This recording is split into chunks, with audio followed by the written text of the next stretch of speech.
Grabar entonces.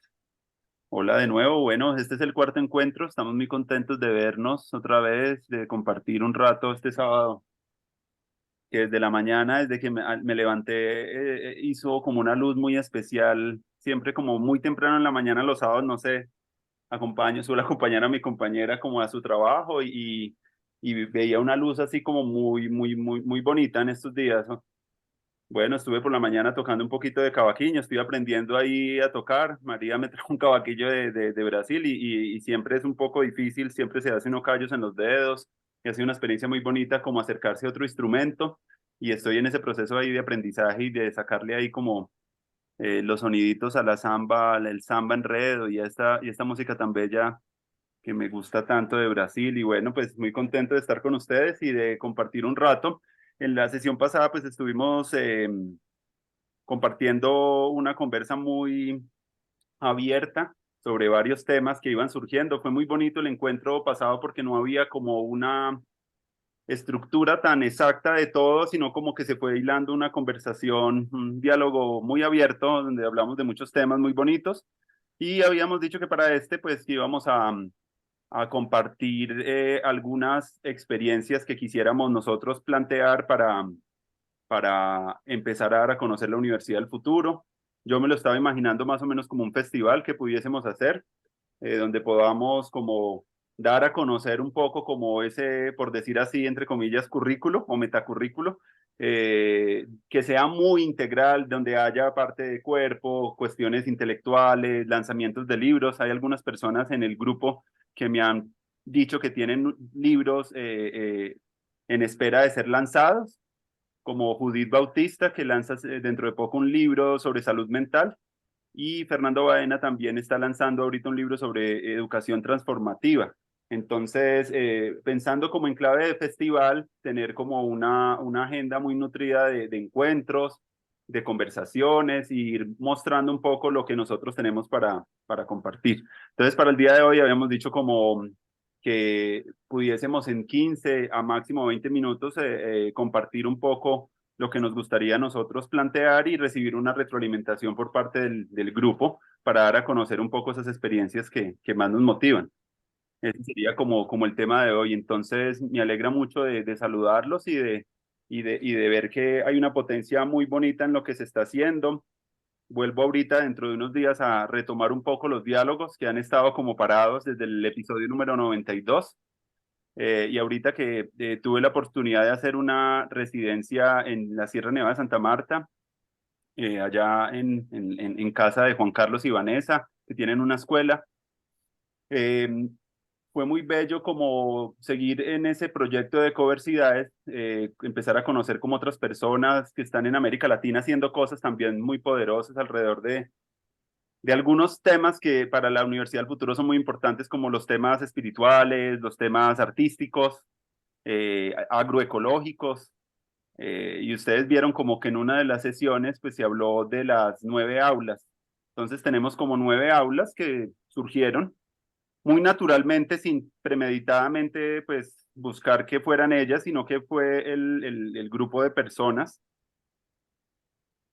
que como empezaron a surgir como esos intereses, y yo lo que hice fue como volver a mirarlas y estructurar en un eneagrama como 9 posibilidades de aulas o de entornos que nos permitan unirnos.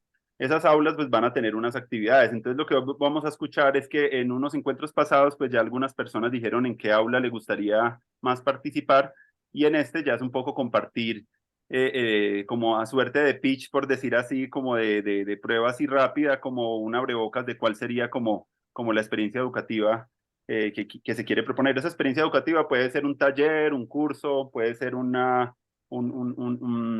lanzamiento, puede ser incluso se habían pensado peregrinajes o caminatas o espacios que también involucren los espacios públicos y la ciudad. No necesariamente tiene que ser todo virtual, sino que también pues las experiencias que se hagan también pueden tener algún componente performativo y de conexión, así como y de colaboración entre diferentes espacios del mundo, ¿cierto? Que lo bonito de esta Universidad del Futuro es que también es un espacio global, es un espacio donde buscamos que haya colaboración, que haya encuentro y que haya la posibilidad de crear unas dinámicas que nos permitan a nosotros estar aprendiendo y disfrutando la vida, ¿cierto? Y de compartiendo la amistad, que es una de las cosas por las que nace también este espacio de la Universidad del Futuro, como que celebrar los encuentros con aquellas personas con las cuales la vida nos las ha puesto como para aprender, para colaborar, para escucharnos.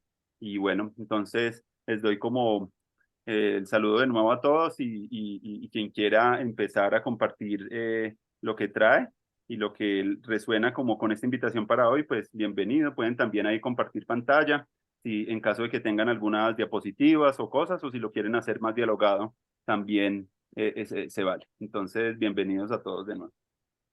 Y saludes a Fernando, que acaba de entrar. Fernando, un gran amigo con el que estuvimos haciendo unos encuentros también muy bellos sobre conversaciones. Hola, Fernando. Hola Andrés, Saludos. un gusto verte y a James y a los demás amigos. Un tiempo sin estar por aquí cerca de ustedes. Gracias, Fer. Qué alegría verte. Muchas gracias. Fernando, ¿dónde estás ahorita? Estoy en Armenia, Ok. continúo en Armenia. Entonces, sí, viendo como la propuesta, quien quiera empezar, bienvenido entonces a escucharnos como qué les gustaría, cuál sería como esa posibilidad y qué tienen para compartir en esa clave de experiencia.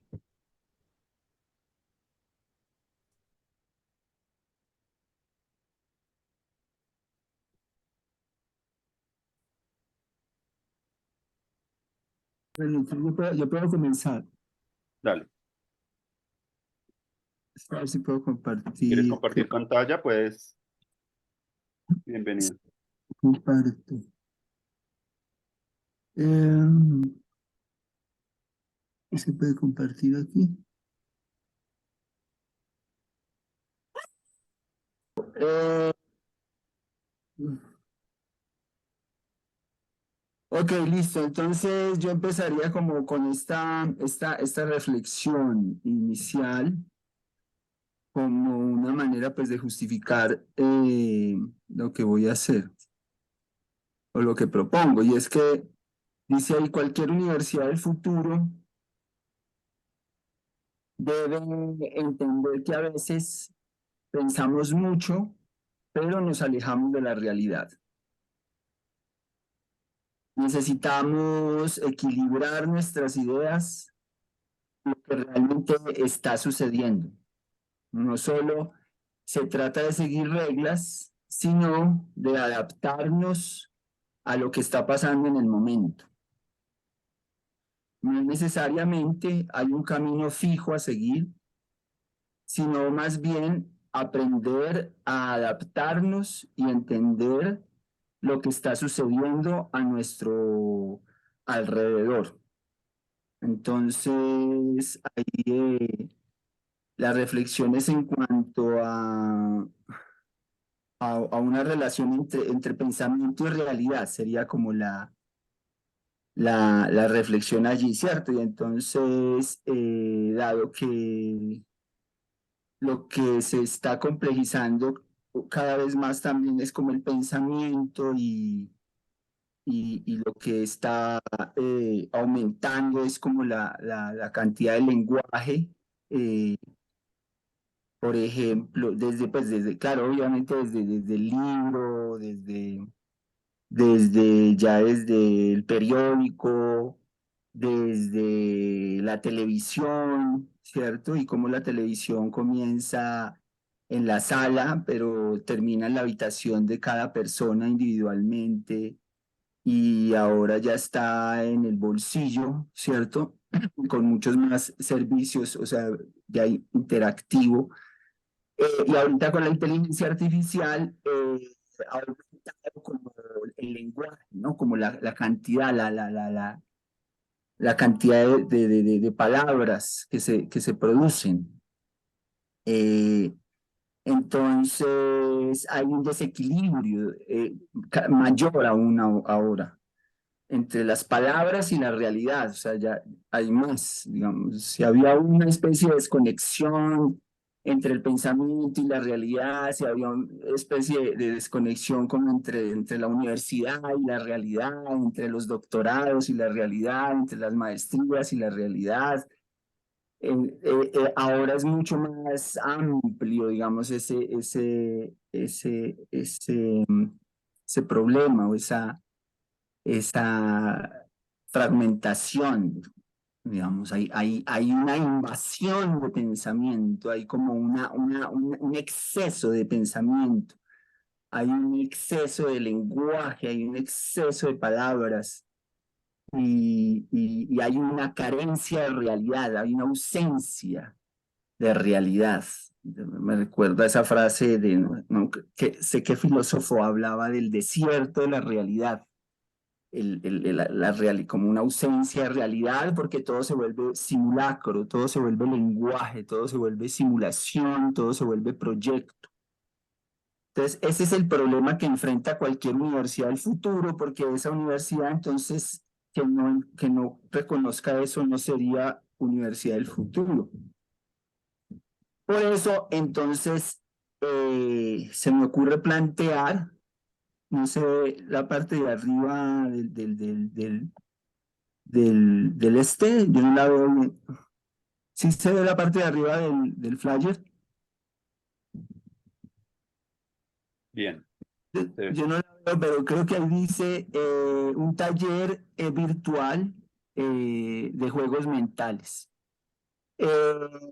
Los juegos mentales, pues ustedes deben tener pues, mucha pues, conciencia de lo que los juegos mentales son, ¿cierto? Pues las matemáticas son un juego mental, la meditación, una meditación guiada, un- un- un reflexionar juntos una pregunta, sí, un guiar, un ejercicio de imaginación interior, es un juego mental.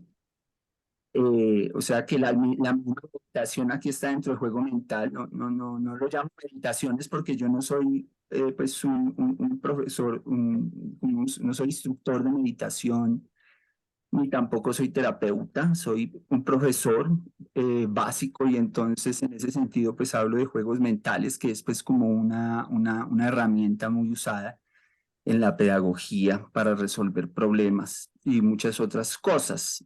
En especial esto tiene una justificación, un para qué, y es para reconectar con la vida. Eh, y bueno, y hay un concepto de vida pues es que el que veríamos en ese pequeño taller. Y se llama ser hueco, ser nadie, ser natural. Ese es el nombre del taller. Es- Tendría una duración de 2 horas. Dice hay un costo de 50.000 pesos. Bueno, ahí estaría, pues eso es como por poner anotar allí algún término, luego hablamos de eso. Pero entonces ese taller constaría de 5 micromeditaciones que tendrían esos nombres, ¿no? La primera meditación es la meditación del hueco en el árbol. La segunda meditación, micromeditación, es ser nadie, ser el cuerpo. La tercera micromeditación, expandir la libertad. La cuarta micromeditación tiene que ver mucho con el concepto de vida y es poder reconocer interiormente la diferencia entre una causación descendente y una causación ascendente, algo que es muy importante a nivel fenomenológico para poder realmente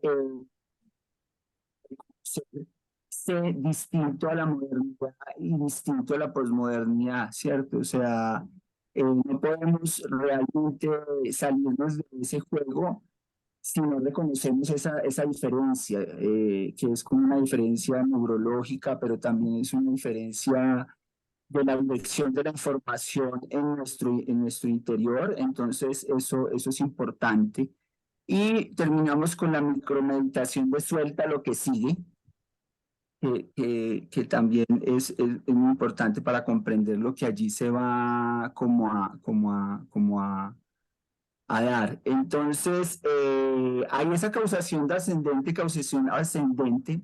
tiene que ver un poco con esta cuestión de la desconexión de lo vital. Es decir, se habla de causación descendente cuando vamos del pensamiento hacia la realidad, ¿sí? Eso neurológicamente también pasa, ¿cierto? Desde el punto de vista de cómo recorre la información nuestro cuerpo, ¿cierto? Entonces, llamamos causación descendente cuando viene de arriba hacia abajo, digamos, del pensamiento, de una central de procesamiento hacia la realidad. Y causación ascendente es cuando va de la realidad hacia el pensamiento, ¿cierto? Entonces, ¿cuál es la invasión actual? La invasión actual es causación descendente, ¿cierto? O sea, el mundo está invadido de pensamientos sobre la realidad. ¿Sí? Hay una gran cantidad de pensamientos sobre la realidad y eso es lo que llamamos un desierto de la realidad, como una simulación. El mundo se convirtió en una simulación porque ya no estamos percibiendo el mundo, sino que solo estamos percibiendo nuestros pensamientos. Y la causación ascendente es la que hay que tratar de volver a alimentar, hay que tratar de volver a recuperar y es esa causación que es ese pensamiento que surge directamente de la realidad, es decir, que viene de la realidad, que emerge de la realidad y que en ese sentido no es un pensamiento que yo pueda manipular, sino que es un pensamiento que tiene la lógica del insight, o sea que es un pensamiento que simplemente surge de la concentración, de la atención, del enfoque. Es el enfoque, es la concentración, es la atención la que hace surgir ese tipo de pensamiento ascendente, que es el pensamiento que se desapareció, es muy escaso. Hoy en día casi nadie eh, tiene pensamiento de causación ascendente, casi nadie piensa desde la realidad, sino que casi todo el mundo piensa sobre la realidad y con todo este viaje tecnológico digital de mucho lenguaje, de hiperlenguaje, pues entonces es más fácil caer ahí y como esto no fenomenológicamente nos enseña, entonces no detectamos la diferencia entre una cosa y otra cosa y nos desconectamos de la vida. Entonces, eso es lo que haremos en este taller. La idea es que este taller sea gratuito para cualquiera de la Universidad del Futuro, o sea, no tiene ningún costo para cualquiera de la Universidad del Futuro. Y pues también podríamos pensar en una beca del 50% para cualquier persona externa que quiera participar del taller, que podría ser vincularse pues a algunos de nuestros canales, el canal de la Universidad del Futuro, y con esa suscripción que haga el canal pues podría reclamar el 50% de esa beca para ese taller y bueno, ya sería cuestión como de colocarle fecha y pues esa sería mi propuesta hasta ahí, ya pasaría como a si ustedes tienen alguna pregunta o algún comentario. Voy a dejar de compartir. Ah, bueno, esta es ser hueco, ser nadie, ser natural. Y voy a pausar, ¿cierto? Esto.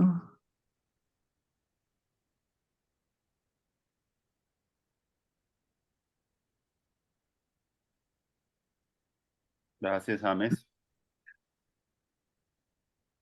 Oye, me escucha Andrés, es que para James, él recordaba a alguien que señalaba ese regreso tan desmesurado del mundo del lenguaje.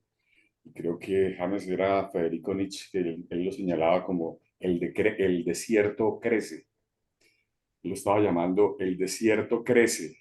Él estaba anunciando que se venía el mundo yermo del desierto, que venía creciendo el mundo del lenguaje. Para nosotros hoy es evidente, para él fue una anunciación, ¿no? Él lo estaba viendo todavía como una anunciación porque el mundo natural todavía era muy fuerte. Ya estaba en un contrapunto muy decidido con la revolución industrial. Sin embargo, él lo anunciaba con 100 años de anterioridad. Entonces eso es lo que quería recordar alrededor de lo que tú señalabas. El desierto crece. Gracias, Belén. ¿Alguien más tiene algo para...? Y ese suelta lo que sigue, no lo explicaste. ¿Quisieras decir algo, James, sobre ese suelta lo que sigue, el quinto punto? Sí, claro, es que el pensamiento de causación ascendente implica que tú tengas que practicar el hecho de desprenderte del mismo pensamiento para que o sea, se trata de no pensar pensamientos, sino de dejar, o sea, la idea es que entre el pensamiento y la realidad no hay dualidad, es decir, el pensamiento es uno con la realidad, es uno con todo, o sea, no hay una dualidad, no es como el pensamiento esté pensando la realidad, sino que es realidad más, es dejar que ese pensamiento emerja solo y empezar como a usar más ese canal, digamos, que podríamos decir de intuición o de inspiración, ¿cierto? Que es como causación, dejar que, o sea, darse cuenta que el pensamiento emerge solo. El otro que es como pensar, entonces luego pienso esto, entonces de esto pienso esto otro y empiezo a pensar el pensar del pensar del pensar, ese es el desierto que crece, del que digo lo que Fernando Espina habla. Ese es el desierto que crece. Ese es el que hay que parar.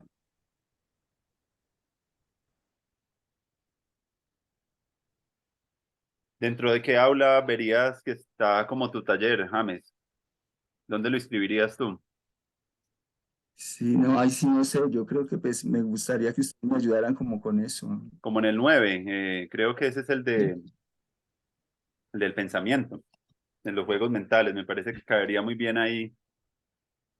Bueno, no sé quién más quiera o veo que alguien tiene algo para retroalimentar ahí la propuesta de James. Yo quiero complementar un poco el tema del desierto crece. Recuerdo bastante bien esas fotografías que parecían caricaturas, pero que no son caricaturas, sino eran fotografías sobre una esquina en Nueva York, cuando están esperando que pase el semáforo de rojo a verde o algo así. Y está una montaña de gente, un grupo enorme de gente a un lado y otro montón de gente al otro lado, esperando simplemente que le den la señal de pasar. Y todos están mirando eso que llama James el del bolsillo, la ventana del bolsillo. Me imagino que supongo que será un celular, ¿no? Están todos mirando el celular, no están ni siquiera mirando yo me imagino que ellos sienten es como el rumor y se van moviendo. Y ese es el impacto tan impresionante de ese mundo yuppie de los noventas, de el eficientismo productivista, que era todo el mundo no perdiendo el tiempo, cuando es la disyuntiva entre vivir y perder el tiempo de esa manera, ¿no? O sea, ellos vivir, ¿se acuerda que yo le nos decía que, no me acuerdo muy bien, lo estoy recordando así en pésima memoria, que él hace las cosas mientras los demás están viviendo, o él vive mientras los demás hacen las cosas, una desconexión completa con la vida, ¿no? Entonces era muy interesante porque parece una caricatura, pero realmente era una fotografía, un signo icónico de la ciudad de Nueva York, de la capital del mundo eficiente y productivo, ¿no? Donde la escala de valores es esta. Para nada la escala de valores es la experiencia que la tierra es sagrada o que el mundo vital es importante o que el mundo natural tiene significado. Ya no hay, ellos están en ahí sí creo que el desierto era pleno, ¿no? La plenitud del desierto. Eso es lo que quería señalar.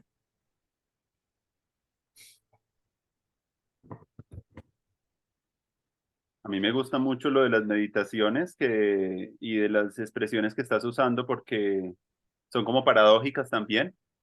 El ser hueco, ¿cierto? En un tiempo de tanta hiperinformación y de tanta asedio y de tanta posverdad y de tanta velocidad, como que ser hueco y ser nadie, pues como que son pensamientos muy paradójicos en un mundo donde todo el mundo quiere ser alguien, todo el mundo quiere estar lleno, ¿cierto? Me parece que esos juegos mentales con la polaridad y con las cosas que uno normalmente como que rechaza, me parece como interesante el juego mental. Creo que esos juegos y llevados desde una perspectiva, creo que ahí entraría mucho también otros pensamientos y me parecería muy interesante en una suerte de festival poder, y en el grupo yo lo he visto, que hay una cantidad de formas de pensar. Hay pensamiento ambiental, por ejemplo, la profe Patricia Noguera, que yo fue mi maestra, pues yo me formé en ese lugar, hay otros que vienen del pensamiento más literario, pensamiento Pero poético. entonces la idea es que ahí nos damos cuenta en la meditación que no hay dualidad, ¿cierto? O sea, que no hay dualidad entre lo que estás pensando y lo que eres, digamos, sí. O sea, es un juego mental que a la final termina siendo un poco terrorífico, porque no era ningún juego mental. Digamos, eso es lo que eres, digamos, lo que eres es lo que estás, digamos, como pensando, porque lo que piensas no es distinto de lo que eres, no hay ninguna dualidad. Entonces, también es como que es chévere como eso, porque entonces yo me tengo que empezar a tomar más en serio los juegos mentales, ¿cierto? Porque en última no son tan juegos, sino que en realidad esos juegos mentales son el no saber jugar mentalmente bien es lo que crea el desierto. Digamos, el desierto quiere decir como un poco de gente que tiene una visión muy estrecha de la realidad, es decir, que toda la realidad le está llegando por el celular, por una pantalla muy chiquitica. Ese es el desierto, o sea, el desierto es como muchos cuerpos humanos que están, digamos, concentrados en un poco espacio de la realidad, ¿sí? Entonces, ese tipo de personaje, ese personaje se concentra, que está concentrado en tan poco espacio de la realidad, es el desierto, porque la realidad es pues 360 grados, ¿no? O sea, la realidad es como por todos lados, digamos. Entonces, eh, es para recuperar eso, digamos, para recuperar un poco como digamos, el juego mental hay que saberlo jugar, mejor dicho, ¿cierto? O sea, el juego mental hay que saberlo jugar porque si no terminas como esos seres, digamos, como un ser de mucha potencialidad, como es un cuerpo humano, reducido a poner atención en un espacio muy pequeño la mayor cantidad de tiempo existencial, sabiendo que él como cuerpo es toda digamos, una conexión holística con todos sus 360 grados. Entonces, ese es el desierto. El desierto es un poco de personas viviendo pantallitas, ¿no?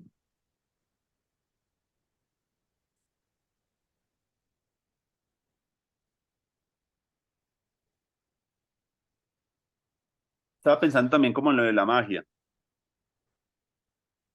como el asombro, ¿cierto? Como algunos momentos donde uno no puede comprender y explicar o decir qué fue lo que pasó, pero sucede, ¿cierto? Eso es como algo ascendente, algo que surge y de la cual uno como que solo se asombra. Y para una universidad, para un espacio, ese pensamiento me parece potente en el sentido de que nos vuelve más perceptibles de nuestros enfoques, desde nuestros marcos de relevancia, porque yo puedo estar acá en este lugar, ustedes pueden ver ahí como muchos dibujos alrededor, pero yo no estoy viendo todo eso, sino que yo estoy concentrado en ustedes. Entonces, como que eso que uno enfoca dentro de un mar de información es algo importante en términos energéticos, en términos de aprendizaje, en términos de crecimiento personal. Me parece como que esa inteligencia de priorizar aquellas cosas que son importantes y significativas y volver a la gente como, volver a reencantarnos con el pensamiento mágico de otras maneras, no solo el pensamiento mágico, ahorita con Vidal que había hablado de poder integrar los diferentes modos de pensar y los diferentes modos de hacer, me parece muy potente eso, porque eso pasa, pero eso no se puede enseñar, ni se puede aprender. Eso sucede, ¿cierto? Como tú decías, eso sucede y eso me parece muy bonito porque es muy, no se puede O sea, enseñar. hay una tradición de señalar, hay una tradición a través de los ejercicios mentales, digamos, hay una tradición incluso en el budismo también muy antigua y es como que sí se puede, o sea, sí se puede a través de un ejercicio mental llevar a la persona al estado que uno lo quiere llevar, que es un estado preverbal, pero no un estado preverbal en términos liberianos, o sea, ojo. no un estado preverbal como algo anterior al haber adquirido la verbalidad, sino preverbal en un sentido más microtemporal, o sea, preverbal en el sentido de ese instante antes de que se vuelva lenguaje, porque cuando tú empiezas a meditar y detienes un poco como el acelere que vos tenés, te das cuenta de que antes de que algo se vuelva lenguaje, primero surge una energía. ¿Sí? Antes de que algo se vuelva lenguaje, primero surge como una energía. En ese punto es que queremos, es que cualquier maestro o cualquier meditación bien intencionada nos puede poner. Entonces sí es posible como guiar si la persona se deja un poco como la hipnosis, como las meditaciones guiadas. Si la persona se deja, digamos, si se deja guiar, si se deja llevar, si confía, ¿cierto? En la meditación guiada y pues si no, no tendrá sentido que fuera a este taller que vamos a hacer. Si se deja guiar, entonces va a llegar allá, va de repente a experimentar que está ahí en ese lugar donde las palabras aún no han surgido,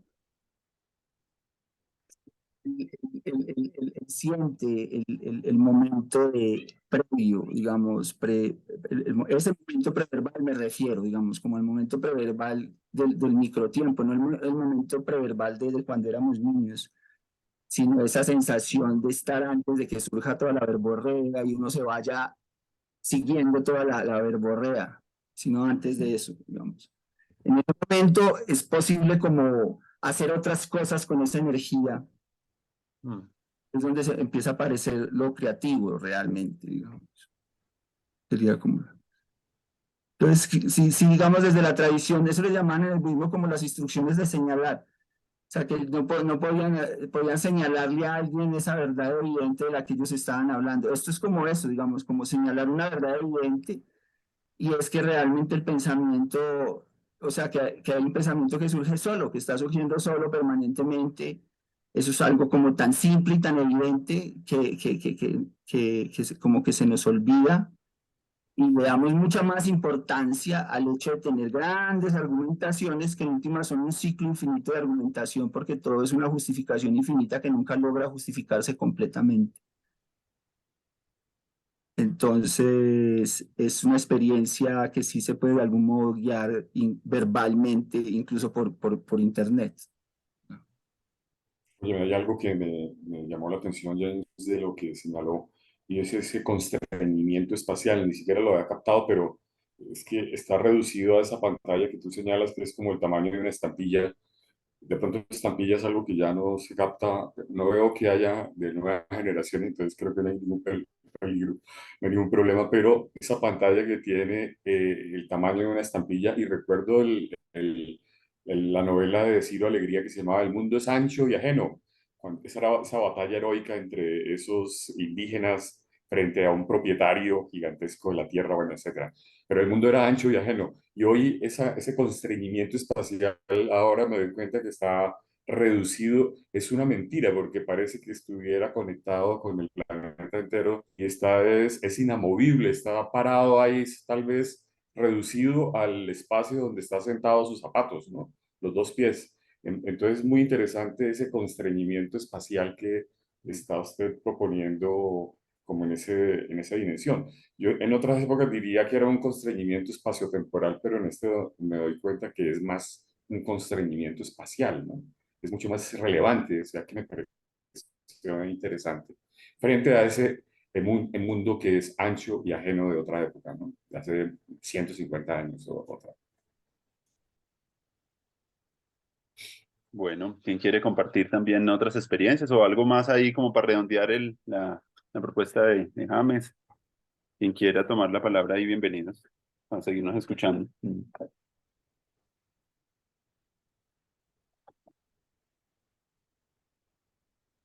Lo que pasa es que de todas maneras todo esto entra en un debate que es importante, yo creo que quede grabado acá, que es muy actual, ¿cierto? Y es el debate entre el desarrollo vertical, que es el que propone Wilber y todas las teorías de sistemas, y el desarrollo de la profundidad, digamos, no de niveles, sino como de cierta, digamos, inteligencia innata que hay en, digamos, en la meditación o en la conectividad como con el silencio interior, pero además como eso funciona dentro del convivir, o sea, como digamos, el ser más sensible al presente, el estar más en mindfulness o el estar más en una actitud de escucha, ¿cierto? No tanto ahí como de procesos mentales detrás de procesos mentales, sino como más bien recibiendo como todas las sensaciones que llegan como de todo el entorno donde uno está, con personas, animales, objetos o lo que haya allí, eh, va a contribuir mucho más. Y si varias personas o todas las personas están haciendo eso, va a contribuir mucho más a que se desarrolle una sabiduría colectiva allí y un buen vivir allí, que si cada quien está encarretado en ganar en hacer su doctorado. ¿Sí? Entonces, ese es, digamos, como un debate que me parece bueno que quede grabado, porque, digamos, también es como algo en lo que estamos oscilando, ¿cierto? Un poco que es como entre esa cuestión de saber que hay una modernidad que la mayoría de la gente no entiende. Es decir, o sea, nosotros hablamos de modernidad, pero si vamos a ver, si usted hace un examen, el 80% o el 90% de la gente no entiende de qué estás hablando. Mucho menos van a entender de qué hablamos cuando decimos posmodernidad. Entonces tenemos que irnos bajando como de esa nube, como académicos o como profesores y creer que la dirección es por ahí, sino simplemente ver pues que eso se hizo, que es algo que llamamos moderno y que tiene una crítica que es posmoderna, pero que tenemos que ser capaces de echarnos afuera, como dice, digamos, también Husserl desde la transmodernidad, aunque también uno podría decir que el man está un poco como tostado porque escribe y escribe y escribe un poco de cosas tratando como de escribir la historia definitiva que todos tenemos que leer, así como Wilber, o sea, como escribir la historia definitiva, como si nos fueran a salvar a partir de escribir unos libros que si todos leemos nos salvamos, ¿cierto? Entonces, como eso nunca va a pasar, ¿cierto? No pasó ni con la Biblia, no es bueno que pase, ¿cierto? Entonces, tenemos que encontrar otra manera que es volver como a una sabiduría, como el convivir, como del mindfulness, como una sabiduría del estar en el mundo con los demás, haciendo lo que hay que hacer, si de pronto no sé, terminando el doctorado, si ya está metido uno en una cosa de esas, pero pues, practicando mucho el no estar encerrándose ahí, el estar abriéndose completamente como a los 360 grados de la experiencia con los demás y de algún modo también exigiendo un poco al otro que está ahí con usted, pues al gato y al perro no hay necesidad, pero digamos al ser humano de que también se abra como, se esté abriendo como 360 grados a la realidad, porque pues es peligroso estar con personas que se encierran demasiado como a pensar sus proyectos. Entonces, bueno, entonces ese es como un debate que quería que quedara aquí también como planteado entre esa oscilación, entre esa vía de desarrollo de Wilberiana, Piagetiana, todo eso, digamos, que es interesante y esta cuestión de que si bien eso lo pueden entender unos pocos, también tenemos que pensar en que ya en este momento tenemos que hablar con todo el mundo y sería bueno estar atragantado con la teoría wilberiana en la cabeza para estar interpretando a todo el mundo, sino más bien atreverse como a soltarse a esa vacuidad, digamos que es tan creativa y que lleva como más a hacer una misión en el territorio que a estar pensando que uno va a ser parte de una élite. Bueno, y bueno, dejo ahí que de pronto Vidal quiere participar también ahí desde la perspectiva. Sí, sí, me parece muy interesante tu planteamiento, James.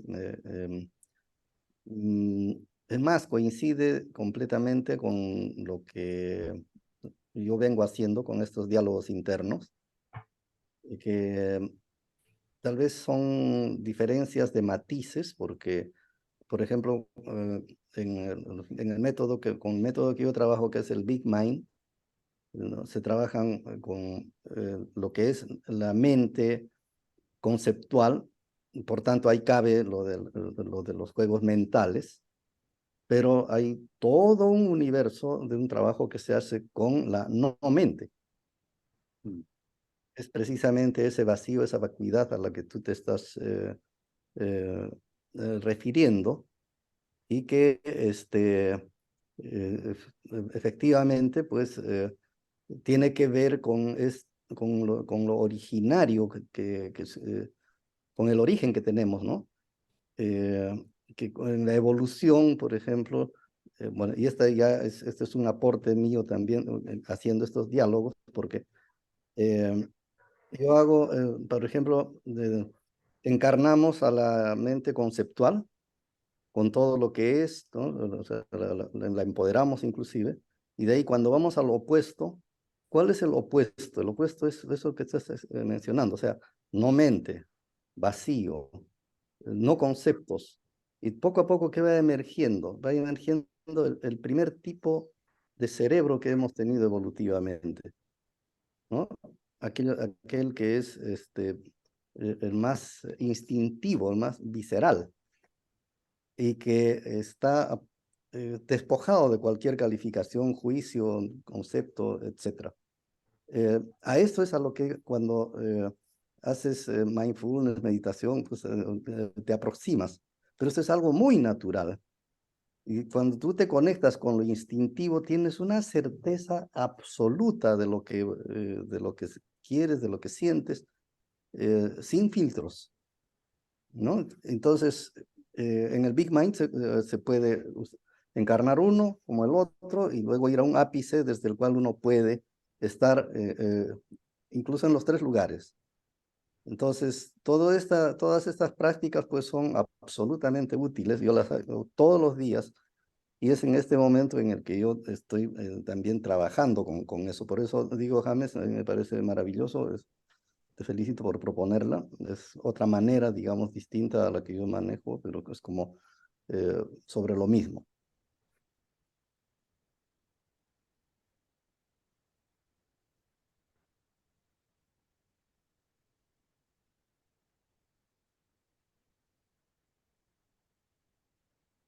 Digamos, entonces, bueno, no sé quién más tiene algo para compartir, algo que les gustaría, o si quieren, seguimos con lo de James, como ustedes quieran. Vamos viendo cómo va resurgiendo la conversación. Sí, Bueno, yo porque... diría, Ay, bueno, perdón, dale, Fernando. ya, yo diría que aquí, no sé si los gatos que a veces veo en la Universidad del Futuro, que no sé si están haciendo ya el doctorado, están encaminados a lograr el título, son de James o de Andrés, pero yo diría que esos gatos serían verdaderamente el Wilber que nosotros estaríamos buscando. Cuando uno ve los ojos del gato en las fotos que ustedes colocan ahí, a mí me asombra porque yo creo que ese es la plenitud del aquí y de la ahora, ¿no? No esa cosa a veces que se dice el aquí y el ahora y es como otra vez el mundo del lenguaje explicando cómo es el aquí y el ahora. O sea, es completamente ridículo. Y entonces yo veo esa de Wilber, me pareció estupenda, lo que está señalando James. Y ese gato, de pronto, que nosotros deberíamos seguir un gurú así como un gato, el gato de James o el gato de Andrés, no sé. Y eso sí estaría volviéndonos a conectar con esa mirada, con ese ronroneo, con ese cuerpo peludo, ¿no? Que está yo diría que está en un estado meditativo, ¿no? Está en un estado de meditación, está meditando, ¿no? Está en un estado de contemplación. Y acuérdese que la palabra contemplar está, dentro de la palabra contemplar está la idea de templo, ¿no? O sea, que está en su templo interior, está como en su cuerpo. Entonces yo diría que estoy tal vez poniendo una disyuntiva de una desfachatez total, pero no creo que es entre ese gato de James o de Andrés, no sé quién es, y Wilber, ¿no? Sería muy interesante. Está en más plenitud y en una beatitud y eh, en ese vacío con plenitud, ese gato que seguramente estas pirámides ascendentes que son las del hombre fatigado de la modernidad, ¿no? Que son muy difíciles y termina uno fatigado. Sí. Hay una tendencia ahorita de por lo salvaje, ¿cierto? Por el emboscarse, ¿cierto? Como por unos estados de conciencia que son como muy primigenios, muy primordiales, pero que estando ahí como que empiezan a suceder cosas mucho más interesantes. Recuerdo un poco unas metodologías de Alejandra Balcázar en su proyecto de Chula Juan, donde ella estaba invitando a un grupo de artistas a crear como música en el bosque, pero como que más que la gente llevara ya todo planteado, era como sumérjanse en el bosque para sentir el bosque, para dejarse permear por eso, por ese lugar, ¿cierto? Porque si el lugar se está reduciendo, hay que volverlo a ampliar con pedagogías que lo expandan y que uno se sienta. Y era muy genial porque era caminar en la noche en un espacio que uno no conocía, ¿cierto? Y era como soltar un poco muchos prejuicios frente a la oscuridad, y recuerdo que ese tipo de metodologías son muy poderosas, esas que apelan otra vez a esa conciencia de lo salvaje y de lo primitivo, y de esa metáfora, otra vez volviendo, que Fernando hablaba de Nietzsche, del niño. Me parece muy importante porque Nietzsche habla de 3 transformaciones del espíritu. Creo que era el camello, el león y el niño, lo pone ahí. Me parece que esa posibilidad del niño no gratuitamente es algo fabuloso para pensarse la pedagogía hoy, y es como un niño, como esa metáfora del niño jugando a las orillas del mar. Y es porque se está apelando otra vez como a que el niño todavía no tiene una construcción tan conceptual y tiene una plasticidad que le permite pues estar más abierto a construir juegos propios. Si nosotros también en este espacio educativo que estamos construyendo le damos un poco más de oportunidades donde que brindamos este tipo de juegos, pues yo creo que la riqueza pues va a empezar a surgir mucho, eso de la magia, el asombro y todo lo que, no tanto lo que así, sino como de aquí para afuera, me parece como genial la propuesta en ese sentido de que está apelando a una cosa muy inactual, incluso en los estudios especializados, pues es como totalmente lo descendente, pero muy poco es lo que le damos cuenta como a lo que está emergiendo, y incluso me parece que una de las cosas más bonitas para eso también tiene que ver con el silencio. Cuántas cosas uno empieza a crear, o palabras que empiezan a surgir, es cuando uno está en un arroyo, en el mar, en un río, en el pináculo de unas montañas, caminando. Hace poquito me vi una película que se llama Las 8 montañas, y era muy bonito, una amistad entre 2 hombres al filo de unas montañas, y ellos como en el Walden de Turó construyeron su propia casa, y es una historia muy bonita porque es una historia de lo salvaje, y de no romantizar tampoco todo lo natural, sino que lo natural también es muy trágico, lo muestra también la película. Me gusta mucho porque muestra la amistad, pero también muestra mucho la pérdida en un contexto de una amistad que se da como en los Alpes franceses, no sé dónde está filmada la película, pero una de las cosas que me gustó mucho es eso, como que volver otra vez a esa condición primitiva, originaria y sensual, ¿cierto? De nosotros, es algo como maravilloso, porque pues, si hablamos de un futuro de la educación, no podríamos seguir el mismo sentido como está estructurado. Por eso el viaje es tan importante, por eso el silencio y todas las prácticas, incluso chamánicas, creo que volvían a ser muy importantes, empezar a estudiar el chamanismo en el mundo para ver qué cosas hay, porque yo creo que hay unas semillas muy poderosas acerca de otro tipo de conocimiento. Pero no digo solamente el chamán como la persona, hablo de chamán como la persona que puede conectar con eso ascendente y que tiene una capacidad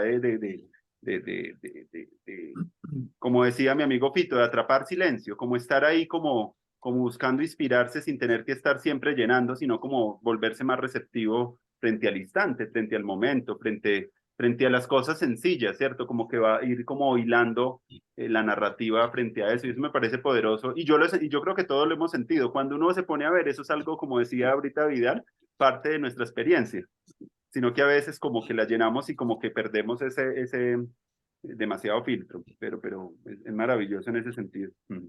Ese es el desierto, digamos, ese es el fenómeno psicosocial que está sucediendo, y es como la invasión del lenguaje 360 grados, la inundación.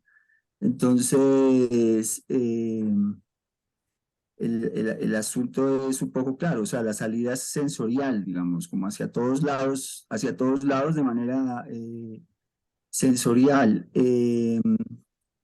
Y pues ahí tenemos que aprender a crear un mito que nos sostenga, porque entonces, por ejemplo, tú llegas, por ejemplo, en la meditación, o sea, tú llegas a ese punto como de tranquilidad, es decir, tú llegas al punto de tranquilidad, pero una vez que llegas al punto de tranquilidad, tú tienes que saber algunas cosas también para poder sostener ese momento de tranquilidad y profundizar un poco más, porque si no, simplemente llegas al momento de tranquilidad y te devuelves. Dices, ah, sí, ya vi la tranquilidad, ya sentí paz, ya sentí la paz interior, ya, y entonces, y vuelve y te devuelves ahí como otra vez a tus preocupaciones de una vez, como si solo fuera una especie como de bombón o de pequeño chicle, bombón que te tomas, o aspirina, como que te relajas un poco, pero ahí luego tienes que esperar otro poco más y ahí ya viene sí, una segunda meditación, digamos, que tiene que ver es con empezar a darse cuenta que es el cuerpo el que está procesando toda la información de los 360 grados, ¿cierto? Entonces es como empezar a tomar conciencia de que nuestro biocomputadora, o sea, esperar, esperar, tú no puedes, tú no eres el proceso, ¿sí me entiendes? O sea, tú no eres el proceso, o sea, el cuerpo es el que está haciendo el proceso, a ti te toca como esperar y confiar en el proceso que el cuerpo está haciendo y esperar el resultado. Esperar lo que saca. Ese significa lo que está pasando todo el tiempo, a no ser que estés tragado por la estimulación del pensamiento, o sea, que estés pensando pensamientos. Pero si no estás tragado por la estimulación de tu propio pensamiento, como esperas a la computadora, esperas que tu cuerpo procese la información y saque, algún resultado de acuerdo a lo que tú le pides o le integra, ¿cierto? Entonces es importante aprender a esperar al cuerpo, ¿sí? Y eso va a traer una revolución social muy importante y biosocial muy importante, porque si empezamos a esperar nuestro cuerpo, vamos a empezar a darnos cuenta de que no queremos que nos presionen, ¿cierto? Sino que yo necesito dejar que mi cuerpo procese la información que tiene que procesar y que vaya sacando unos resultados, pero no me pueden presionar porque me estripan. Es como si tú te pararas encima de tu computador o empezaras a darle patadas. Entonces también eso va a ir a que cuando tú sientas eso, también vas a ir sintiendo que tienes que cambiar tu posición política en el mundo, porque entonces pues no te están dejando pensar, digamos, sí, o sea, sino que te están obligando a pensar pensamientos, pero no te están dejando pensar. James, una cosita, me gustaría Entonces sí, también escuchar también a Milo que trabaja mucho con el cuerpo, de pronto qué cosas de pronto tienes ahí, que creo que tienes algo que contar ahí frente al tema que Ujú. se está hablando. Bienvenido. Hola, gracias. Pues yo estaba escuchando porque no he venido a las otras reuniones, entonces eh, entiendo que hay unas, digamos, unas líneas dentro de lo cual puede entrar una propuesta o mejora otra línea. Entonces, eso, estaba tratando de ver dentro de lo que yo em, he experimentado dónde cabría la propuesta, ¿no? En este punto, y al ser invitada a participar en relación a esta tema específico que sale a partir de James, am, precisamente estoy ahorita en unos estudios que se llaman somática. Y precisamente como que la propuesta de aprendizaje y re- de presencia es a partir del cuerpo, es como de los sentidos, ¿no? Que también pues mucho de esto está ligado al movimiento y al cuerpo por lo mismo, pero pues cuando también no es solamente cuerpo y movimiento cuando hablamos de los sentidos. Sin embargo, al ser somática, pues el eje es el cuerpo, el eje es la experiencia física, ¿no? Física como que pasa dentro de nuestro, o sea, como que reconocemos que pasa dentro nuestro. Y eso pues definitivamente cambia las perspectivas, cambia la información que se decanta, cambia también muy seguramente la postura del, eh, vamos a decir, observador, meditador, contemplante de nosotros como, como vida que se vive, pues nos sitúa en otro lugar de percepción.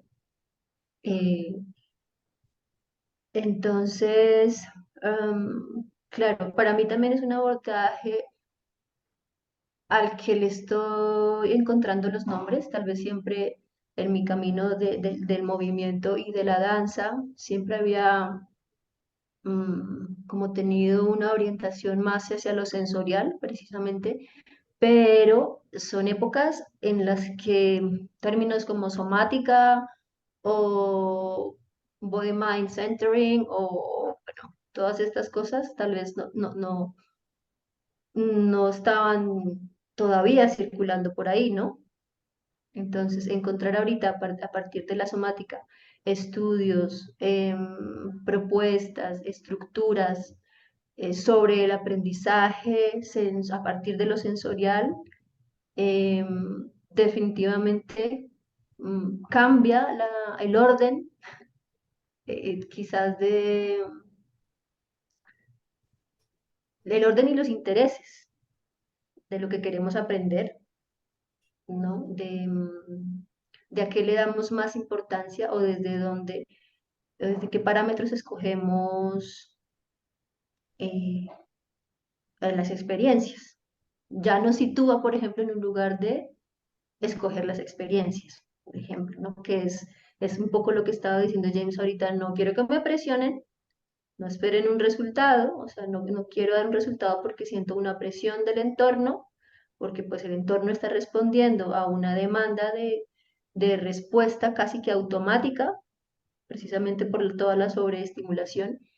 Y esta perspectiva sensorial lo que nos hace es decir, hey, espera, espera, espera un poquito, ¿no? Crea la pausa entre el bucle repetitivo, no solamente de pensamientos, sino de acciones y de acciones y de acciones sin ninguna tipo de reflexión quizás, o muy mínima, o no a la profundidad que podríamos llegar para tener otras calidades de respuesta, otras herramientas de elección de nuestra calidad de vida y pues invierten un poco o cambian o desmitifican un poco o develan esos lugares desde los cuales solemos o hemos estado normalmente, normalizadamente viviendo, ¿no? Cuando aterrizamos al cuerpo, cuando aterrizamos a los sentidos, pues es otra ubicación, uno. Y la otra cosa que me ha parecido pues como impresionante es el tema de la imaginación. ¿Cómo llegamos metodológicamente? Pero sí, metodológicamente, porque no es que nos desprendamos de una metodología, ni tampoco que nos desprendamos de unos estudios científicos ni siquiera, sino es que ya estamos encontrando también que la ciencia, ciertos sectores de la ciencia también han estado interesados en comprobar o investigar eh, otras dimensiones del ser, ¿sí? No solamente la racional, sino otras dimensiones del ser y ya la misma ciencia por fin se está acercando un poco eh, pues a esa tecnología, a esa biotecnología que es la vida, ¿no? Que es el sistema de la vida. Entonces, otra, también, también ya se respeta un poco la dimensión creativa, intuitiva, eh, pues que tenemos, porque eso está ahí, tal vez no sea muy antiguo, al menos en esta parte del mundo tan racional como es Occidente, tal vez no sea muy antiguo hablar con respeto y como con sí, que no diría como seriedad, sino tal vez respeto sobre lo que es intuición, creatividad, imaginería y esas cosas, ¿no? Em, entonces, si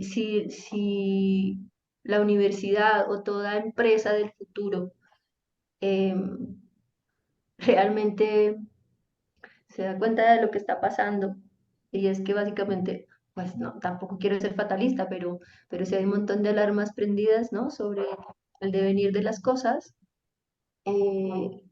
pues parece ser que si no incluimos precisamente el aprendizaje sensorial y admitimos todas las otras posibilidades que tenemos de percibir el mundo y de vivir en él, como la imaginación, la intuición y todo ello, pues no tiene mucho sentido.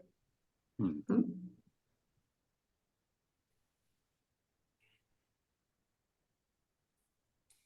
Eso. Me parece sumamente interesante lo que ustedes, esa urdimbre que están construyendo esta parte. Yo recuerdo una obra de teatro, aquí es donde el arte empieza a tener una voz sumamente interesante frente a esas voces afónicas, pero gritonas, pero intensas que todavía tenemos de la tecnociencia, del poder, etcétera, etcétera. Y es la obra de un maestro de los sentidos, diría yo, que se llama Enrique Vargas. No sé si ustedes lo conocen, Manizalita, que hizo una obra en los sótanos de la Universidad Nacional que se llama El Hilo de Ariadna. Yo no estuve en la obra del Hilo de Ariadna en los sótanos de la Universidad Nacional, sino yo no sé si eran los sótanos del TPB, el Teatro Popular de Bogotá, donde hoy queda la sede de City TV, ahí en la King Jiménez. Y hicieron la construcción, y no sé por qué, si es sótano, porque uno lo que hace es entrar digamos, al submundo, ¿no? Al infieri, al mundo inferior, al de los infiernos o infieri, y lo despojaban a usted completamente de sus cosas, le quitaban los zapatos y las medias, le tapaban los ojos y además dejaba de caminar erguido, ¿no? Usted empezaba era a reptar en unos espacios, por lo menos eso era lo que yo sentía, unos espacios muy estrechos. Estoy hablando de hace 30 años o 35 años o 40 años, no sé cuánto. Y yo llevaba a mi grupo de la universidad y es paradójico, pero el grupo que estaba ahí en los infieris debían ser unas 20 personas de este director Manizalita, Enrique Vargas, pero solo trabajaban para una sola persona, o sea, no podía entrar usted a la obra de teatro, solo entraba usted.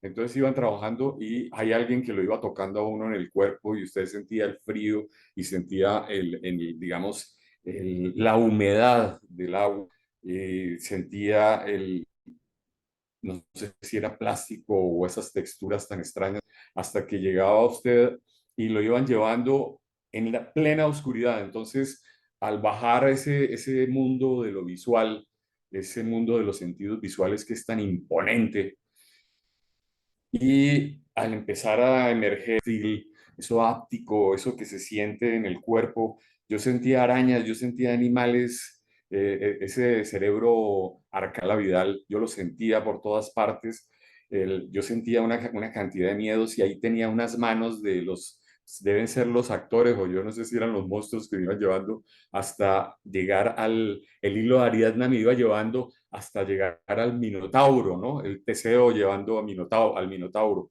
Y esa era una de las experiencias más asombrosas. Yo todavía lo recuerdo o sea, si recuerdo los sentidos no visuales, porque no hay visualidad, sino lo olfativo, lo que es ese cerebro reptílico, que es el más antiguo, y allá al final del Minotaurio había una señora en pelota, además, porque estaban todos en pelota. Yo no me he dado cuenta de eso. Y con una aromática, yo no me acuerdo si era una aromática o si era alucinógeno, pero yo ya estaba completamente alucinado, ¿no? Cuando estaba allá en ese sitio. Y no habías tenido una experiencia teatral tan asombrosa, pero yo diría es el arte haciendo ese tipo de experiencia aquí en la Jiménez con Quinta, en Bogotá. Y todos los alumnos míos iban encaravanados uno tras otro, teniendo ese tipo de experiencias. Y creo que para esos jóvenes en esa época, hace 35 años, fue alguna de las experiencias más asombrosas que han tenido. Era solo la irrupción del mundo áptico, táctil, olfativo, que eso también es muy, muy primario y muy antiguo, muy arcaico, y el sin sonido, era una cosa espeluznante. Entonces, permitía que muchas alucinaciones. Yo, por ejemplo, la respiración se me estaba transformando en unas alas pero esas salas no era como la felicidad de las salas, sino me sentía como que me estaba saliendo del cuerpo, de los límites del cuerpo. Yo empecé a sentir que no había límites del cuerpo. Empecé a tener unas experiencias extrañas en la oscuridad. Digamos, el reencuentro fue cuando aparece el minotauro en el centro del laberinto, ¿no? Y el laberinto era como un poco ese laberinto de los sufis que a uno lo llevaban era al centro del desierto para dejarlo en el verdadero laberinto, ¿no? Entonces, espero que lo hayan experimentado esa obra maestra de Enrique Vargas, Manizalita, extraordinario, que además se volvió una obra de la escena mundial, ¿no? Muy importante. Eso, él estuvo.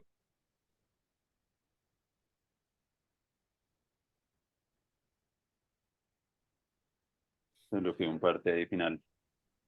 Sí, no, increíble esas experiencias y claro, yo tengo unas experiencias, es como con el deporte que me hacen sentir un poco lo que tú estás sintiendo y me parece que yo nadé 6 años permanentemente y era muy interesante como esa sensación como con el agua, me parece como algo para mí especialmente algo tan poderoso, como una sensación que yo no puedo explicar, pero como que el pensamiento desaparece y entro como en una conexión así, para mí el agua es algo como muy poderoso en términos sensoriales y fenomenológicos de mi experiencia, para mí es fantástico reconocer como con cuáles elementos uno como que siente esa compenetración.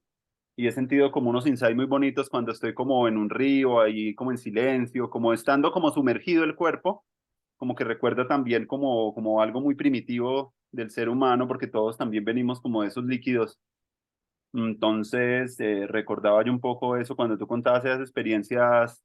eh, y es curiosamente cuando uno trabaja con niños, eso tiene una fuerza muy grande, pero eso cada vez van pasando y se va aquilatando. Ya lo sensorial va perdiendo sentido. Ya pasan a de transición y desentiéndase del olfato, de los ambientes, de los rincones y de todo esto. Y me parece muy tenaz porque eso tiene que ser parte de la experiencia vital, ¿cierto? Hay un libro muy bonito que se llama, que es de un antropólogo que habla sobre el tacto como en las relaciones humanas y lo que cuenta que eso, como que uno se puede estar muriendo sin el tacto es algo como tan fundamental y en estos tiempos que estamos como con tanta tecnología, el tacto me ha vuelto a mí como, incluso en esa experiencia del tacto fue que siendo profesor me inventé un curso sobre erotismo y espiritualidad, buscando otra vez como conectar otra vez con ese sentir y uno de los sentidos más importantes dentro del erotismo es el olfato. Entonces, volver a- recuerdo con estudiantes hicimos una cosa muy bonita que fue como hacer como algunas escrituras alrededor de los besos. Y la poesía que iba surgiendo era muy bella, muy profunda. Digámoslo, empezar a buscar la profundidad en cosas que las personas han experimentado en su vida cotidiana. Eso puede ser muy bonito, como no buscar la profundidad por allá, como en el más allá, sino como buscarla como en las experiencias. Y recuerdo todas las metáforas de lo táctil, de la humedad, de lo acuoso, de la sensorialidad, que empezaron a emerger ahí en ese seminario. Y era muy bonito pues encontrar cómo puede estar ligando uno como algo que es muy, muy profundo en las experiencias personales, pero que también tiene que ver mucho directamente con el cuerpo. Y otra vez me encontré, fue leyendo un libro ya de un psiquiatra que se llama El cuerpo lleva la cuenta, que para mí fue sorprendente porque al leerlo me di cuenta de que en un país que ha vivido tanto el conflicto, no es suficiente con saber la verdad. Es necesario volver a desanestesiarnos, ¿cierto? Volver otra vez a la estética, volver otra vez a lo que puede volver a vitalizar a los cuerpos. Y el Señor muestra unos ejemplos desde prácticas corporales, desde el yoga, el teatro y cosas similares con la que empezaron a trabajar con personas que habían venido pues de contextos donde sus cuerpos habían sido traumatizados. Entonces yo creo que en un espacio donde ha habido tanto trauma, creo que es necesario pensarnos también no solamente la parte verbal y de contar la verdad, sino empezar otra vez a vitalizar los cuerpos y energizarlos, ponerle un grado, como una vitalidad que todavía no está, porque todavía la pensamos mucho a veces los temas de la paz, mucho desde lo racional, pero yo creo que es metiendo otros elementos donde puede volverse algo más interesante esta como regeneración social, no solamente como desde la parte mental. Y yo creo que por eso me parece potente lo de Vidal, de los diálogos de voces y todo este tipo de metodologías que permiten conectar a las personas con otros espacios, con otras partes de sí mismos que están como rotas. Desde la danza también, desde de muchas expresiones. El deporte también es para mí como algo que conecta con ese espacio y esa vitalidad. Entonces me parece que siento yo importante pues estar hablando de eso porque en ese libro sí al final cuentan muchas experiencias y casi todas estaban centradas en el cuerpo para trabajar en los temas de trauma. Quiere decirlo, eso de los somáticos está empezando a tener mucho furor desde hace muchos años en la parte terapéutica, pero creo que es algo que en términos escolares se queda muy colgado. Y cuando yo estuve trabajando en el ministerio, cuando ya están las personas en primario y en bachillerato, eso como que desaparece un poco del currículo. Solo se piensa en los primeros 5 años y 9 y 12 meses. Cuando los niños están en esa edad, es como que los maestros imaginan experiencias muy poderosas. Ya después como que se coarta un poco como todas esas potencialidades de la expresión corporal.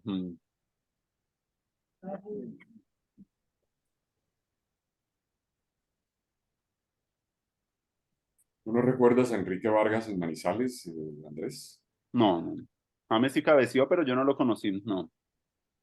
Enrique No sé Vargas. si James conoció a Yo, Enrique yo Vargas. estuve en un hilo de Ariadna que se hizo ahí en el galpón, yo creo que pues, fue como en el 93.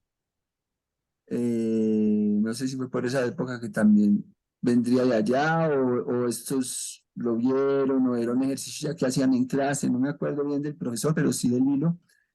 Me tocó como primer para él cuando estaba estudiando música y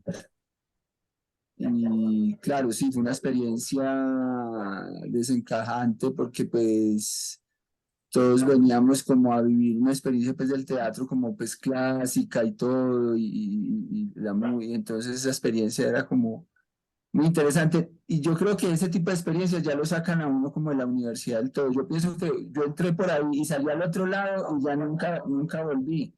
Nunca pude regresar porque ya, digamos, para mí ya el mundo no fue igual, la universidad no fue igual y cualquier clase que me dieran ya no encajaba, digamos. Entonces,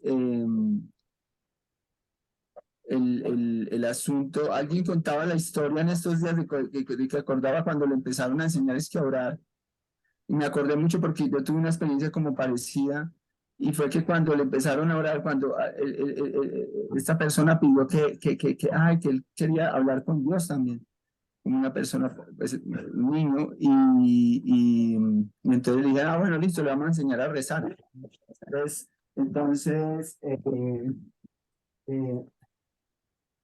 Entonces, eh, le dijeron, ve, aprendas esta oración de memoria.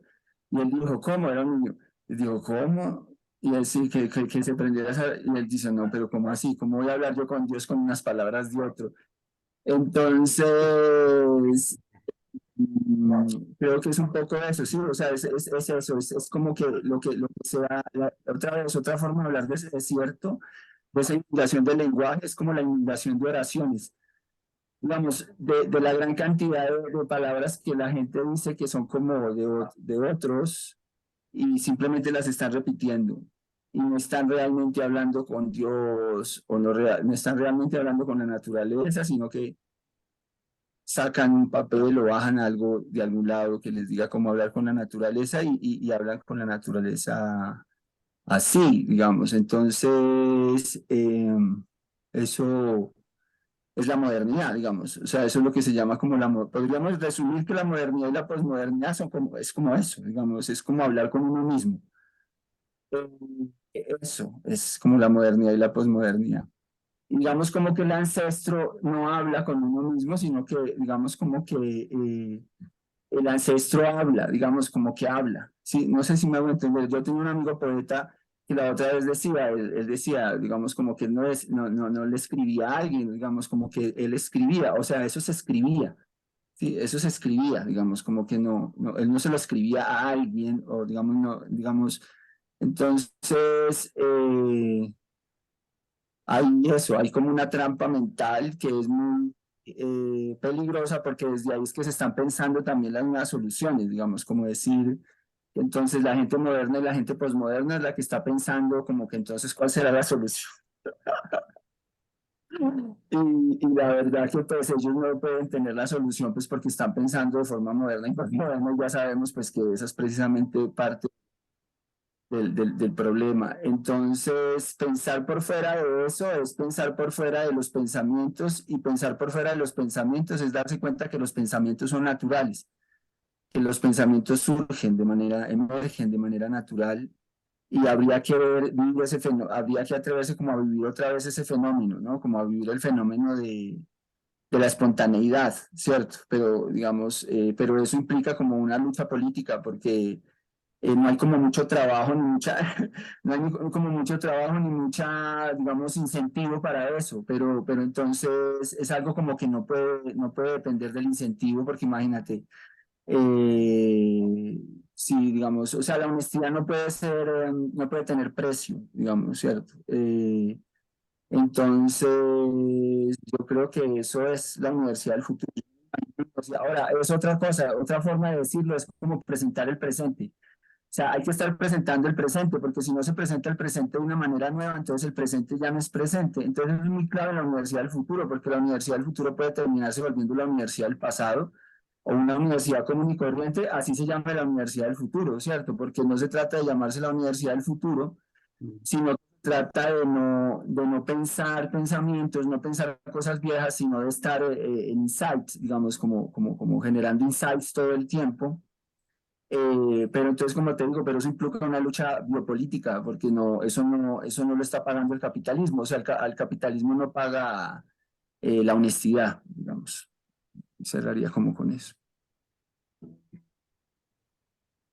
Sí, yo quiero disculparme porque tengo que hacer otras cosas en breve y quisiera agradecer a cada uno por haberme escuchado, y agradecerles también por todo lo que han manifestado. Eh, yo estoy en un plan abierto a ver qué ocurre. Me abro a las posibilidades de lo que se vaya tejiendo desde aquí. Entonces, con eso, quisiera despedirme para volver a conectarme en otro momento. Gracias, Vidal. Chao. Vidal, gracias. Bueno, ¿cómo la ven? Oye, una cosa interesante, simplemente para cerrar el tema de Enrique Vargas, y esto un poco en dirección a Milo, es que él dirige en Barcelona, no sé si todavía, un teatro de los sentidos. Ahora que hablas tú del Soma, y él, digamos, con esa carga existencial y sensorial y artística que tiene, y magistral, debe ser de unos 80 años hoy ya él, y él lo llama el teatro sensorial, no sé,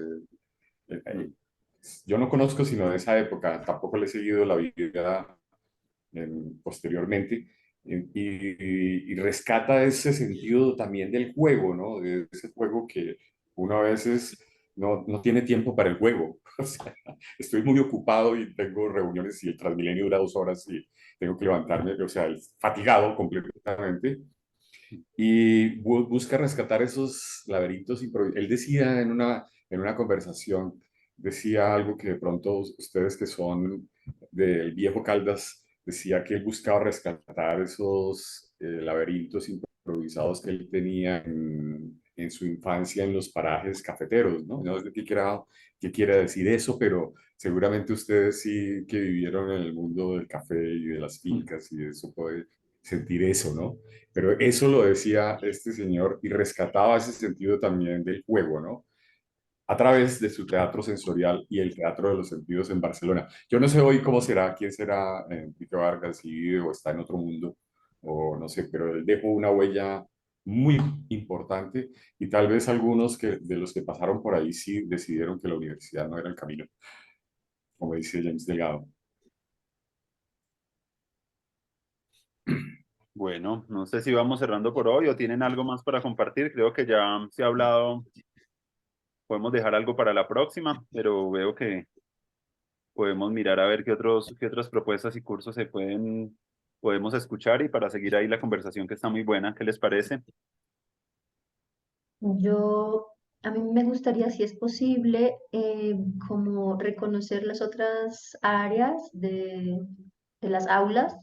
Ujú, Entiendo que sí, ¿no? ujú. Mencionaste que son 9, pero eh, pues no las tengo, no las reconozco, como para saber también dónde ubicar, en qué dirección va lo que podría de pronto compartir desde acá. Bueno, ¿quieres que te cuente cuáles son las aulas? Pero quizás, pues no sé si ahora Sí, no, yo te o mejor mando como, un sí, texto que está ya escrito en el blog y eso lo puedes ver ahí ya de las 9 ok. para mirar y para que en la próxima Sí. podamos escuchar otra propuesta y podamos seguir hilando a ver cómo ir sucediendo. A mí me gustaría también, y con Fernando lo habíamos hablado, bueno, voy a cerrar por acá y